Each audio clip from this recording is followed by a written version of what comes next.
పేతురు ఇలాగంటూ ఉన్నాడు, ఇల్లు కట్టువారైన మీరు తృణీకరించిన రాయి ఆయనే అన్నాడు. ఇల్లు కట్టడానికి ముందుకు వచ్చారు ఎవరు? మత నాయకులు. ఇల్లు కట్టాలి అంటే ఏం చేయాలన్నమాట? నీతి న్యాయాలు ఉండాలా, నీతి న్యాయం. ఈ మత నాయకులు వేషధారులు అన్నమాట. వేషధారులు మత నాయకులు ఎవరు? వేషధారులు. సున్నపు కొట్టిన సమాధులు.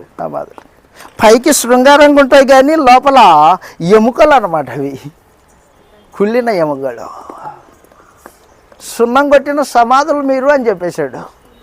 వేషధారులు దేవుని మందిరాన్ని కట్టడానికి అవకాశం ఉంటుందా? ఉండదు. యథార్థవంతులు దేవుని మందిరం కట్టడానికి అవకాశం ఉంటుంది.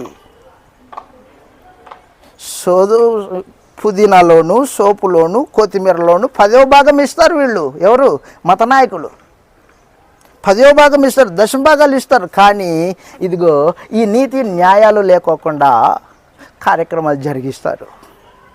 ప్రధానమైనవి నీతి న్యాయాలు, వీటిని విడిచిపెట్టి అప్రధానమైనవి, లెక్కలేనివి, చిన్న వాటిని పెద్దగా చూస్తారు వాళ్ళు. మత్తయి సువార్త 23వ అధ్యాయం 23వ వచనం.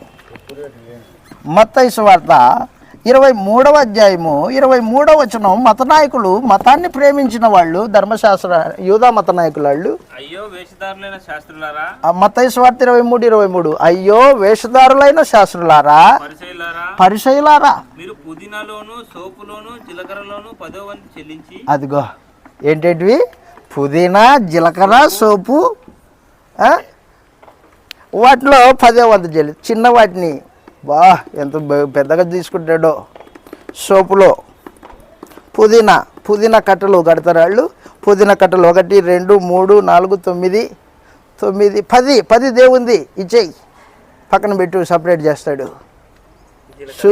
పుదీనా కట్టల్లోను, పుదీనాలోను, సోపులోను జీలకర్రలు కూడా ఎంచుతారు. ఎంత చిన్నదో జీలకర్ర కూడా. 1 2 10 దేవుంది, పక్కన పెట్టు.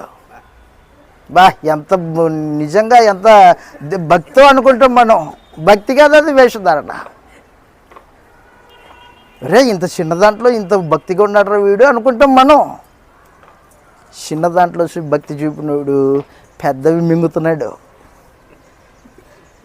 చెప్తున్నాడు యేసు ప్రభు, అయ్యో వేషధారులైన శాస్త్రులారా, పరిసయ్యులారా, పుదీనాలోను, సోపులోను, జీలకర్రలోను 10వ భాగం చెల్లించి. ధర్మశాస్త్రంలో